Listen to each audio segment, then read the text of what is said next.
Kita awali pembelajaran kita ini dengan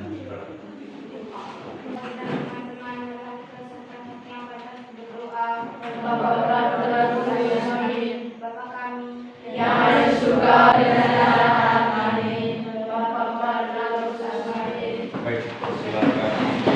Yang sudah hadir masih hadir.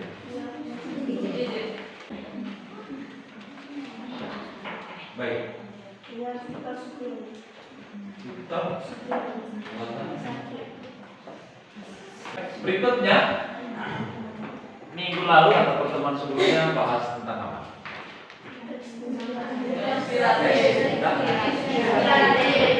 Sudah mulai menulis kan? Bahkan ada yang sudah saya posting dan juga tunjukkan. Tapi fotonya saya tidak jadi pakai. Satu orang saya minta kalian bisa menunjukkan keingintahuan, dengan menjawab pertanyaan saya. Jadi kamu harus menunjukkan sikap ini, memperlihatkan keberanian mengambil inisiatif atau menyadari bahwa kamu itu bisa berpikir. Paham? Paham. Siapa yang bisa membedakan sekarang cerpen dan cerita inspiratif itu bedanya apa? Pesan moral. Kan cerpen juga ada pesan moral. pesan moral dan pesan Moralnya? Kalau dari segi struktur bedanya apa? Koda. Maksudnya ada tambahan kode. Jadi kalau cerpen ada pesan moralnya, cerita inspiratif ada pesan moral. Hanya kalau ditanya mana yang paling kuat pesan moralnya. Paham? Itu. Sekarang mungkin kalian pernah bertanya begini, apa manfaat kita mempelajari materi cerita inspiratif? Kira-kira sama dengan apa manfaat kita minum air? Biar tidak haus. Apa manfaat kita mempelajari materi cerita inspiratif? Tuhan ada pula dapat menginspirasikan, atau siapa tahu kita mendapat inspirasi dari. Jadi itu manfaat paling sederhana mempelajari cerita inspiratif itu adalah siapa tahu dengan tokoh-tokoh yang diceritakan di dalam cerita inspiratif itu juga bisa menginspirasi kita. Saya ambil contoh. Ada sebuah cerita inspiratif. Ulat, tahu ulat? Ulat dia mau memanjat sampai ke pucuk pohon. Tapi sampai di pertengahan dia takut jatuh, takut kecapean. Lalu tiba-tiba seekor burung datang bahwa kamu bisa mencapai keinginan kamu yaitu di pucuk pohon. Intinya kamu harus bersyukur. Karena mendapatkan motivasi tersebut, dia pun merayap berhari-hari sehingga sampai di pucuk pohon. Jadi pesan yang ingin disampaikan dari cerita ulat dan burung itu adalah jangan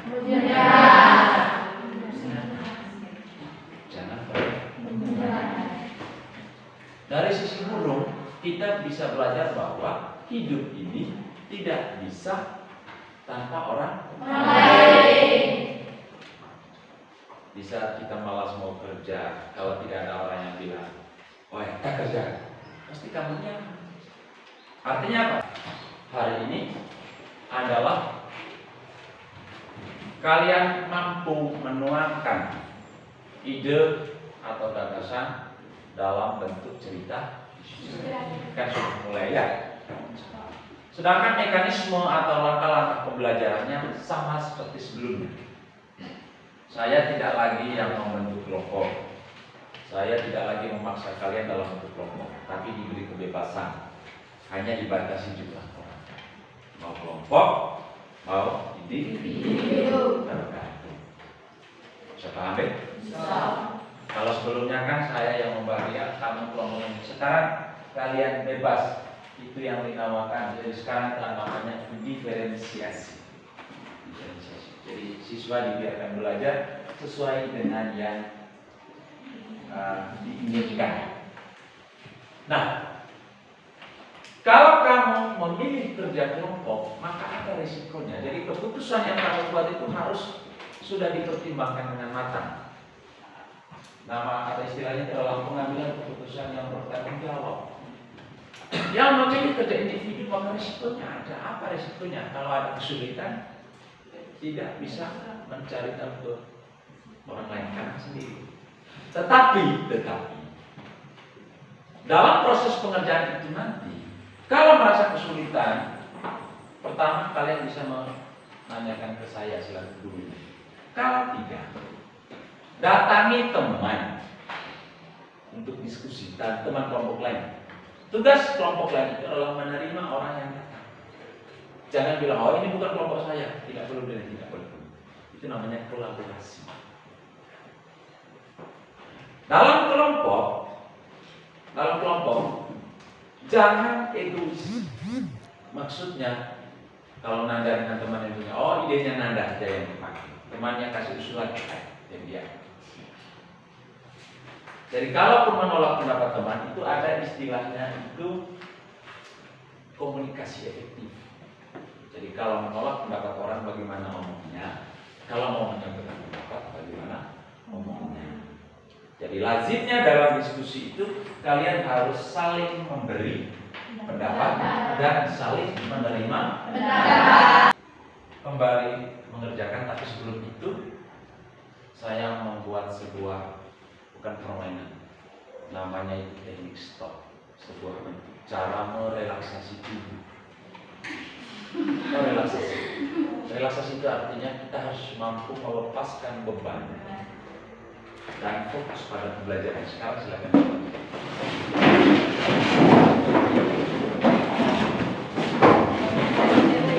Pertama saya praktikkan. Pertama nanti kalian harus betul-betul fokus bahwa kita sekarang ada di kelas, bukan di rumah. Sehingga silakan berdiri, tangan seperti ini, dirilekskan, jari-jarinya dirilekskan. Sekarang tutup matanya. Setelah tutup mata, saya hitung 1 sampai 4. Kalian tarik nafas lewat hidung, lalu lepaskan ketika saya menghitung 4. Paham? Jadi dalam hitungan 1 sampai 1 sebentar kalian mulai menarik nafas. Saya hitung mulai ya. 1, 2, 3, 4. Lepaskan. Ulangi. 1, 2, 3, 4. Lepaskan. Sekali lagi. 1, 2, 3, 4. Sekarang buka matanya. Setelah dibuka, kamu melihat ke depan. Rasakan bahwa kamu masih punya tangan. Jadi kamu harus merasakan bahwa kamu punya tangan. Kamu juga harus merasakan bahwa kamu sekarang menginjak di lantai. Jadi kamu harus bisa merasakan sesuatu. Bisa? Sekarang coba tutup mata kembali. Tutup mata. Selama 2 menit ke depan, saya minta kalian fokus dalam kelas pemikirannya dan merasakan angin yang sepoi. Jadi angin sepoi di kulit kalian, di muka, di tangan, dan juga di kaki. Jadi rasakan itu, jangan memikirkan hal-hal lain. Kalau ada masalah di rumah, silakan itu dilepaskan. Kalau ada masalah dari pagi di sekolah, silakan pergi. Sudah? Silakan buka matanya. Buka matanya.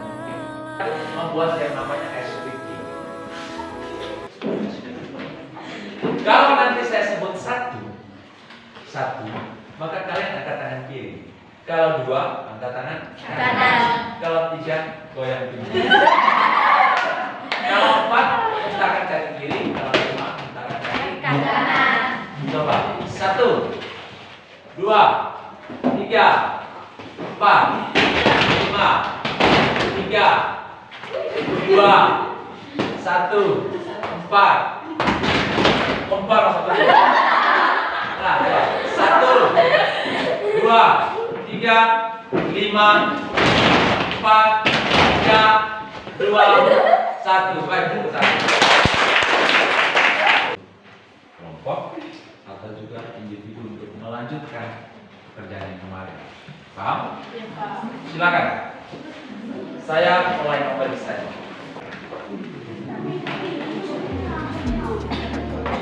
Belajar untuk bersikap disiplin seperti yang kita konsider. Daripada nanti kalian sibuk melihatnya. Nah, yang belum saya beri sama sekali.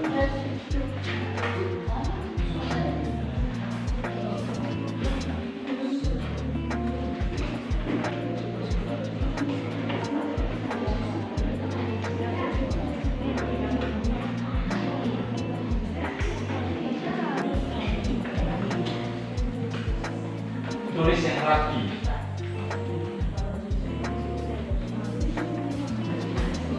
Sudah dipelajari belum yang tentang bagaimana menulis kata ke, di?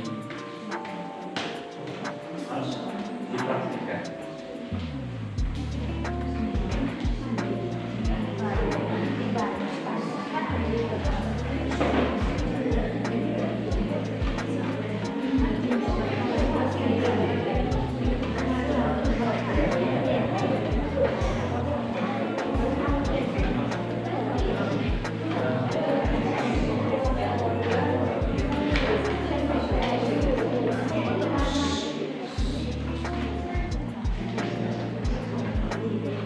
Sakit-sakitan.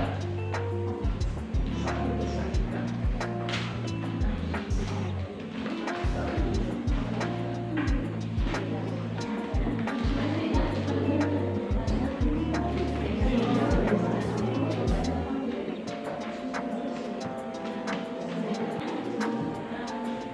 Gimana? Coba pergi.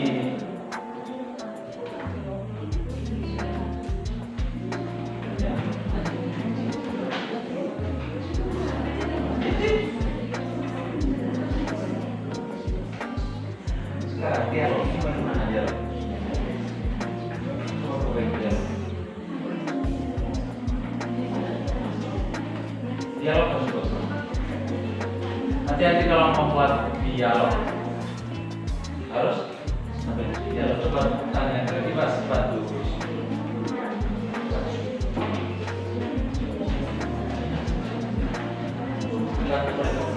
Perbaiki dialog.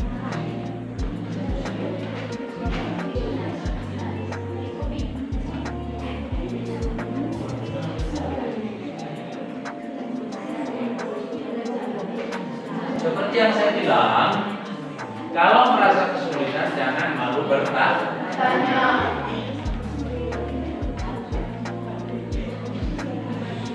Sekarang saya beri kesempatan kepada kalian untuk bertanya. Misalnya apa kesulitan yang kalian hadapi selama proses menulis cerita inspiratif? Atau mungkin kalian bertanya bagaimana cara menulis cerita inspiratif yang baik. Silakan. Ada? Biasanya tidak ada. Tidak ada. Ini kalau yang ini sebentar harus dijawab. Coba lepaskan beban. Kira-kira bagaimana perasaan kalian selama proses pembelajaran hari ini atau sebelum? Satu orang, satu-satu. Misalnya kalian bisa melihat perbedaan saya menyajikan materi, perbedaan saya mendampingi kalian selama menulis. Coba orang berikan tanggapan. Dibahas. Apa yang beda? Memilih kelompok sendiri, artinya diberi kebebasan. Jadi kesulitan dalam menulis cerita inspiratif itu adalah mengawalinya.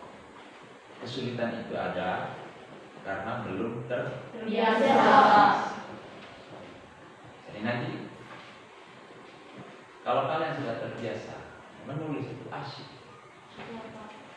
Apa buktinya? kalian mampu kemarin menulis puisi dengan baik sehingga dibukukan. Itu karena kebiasaan.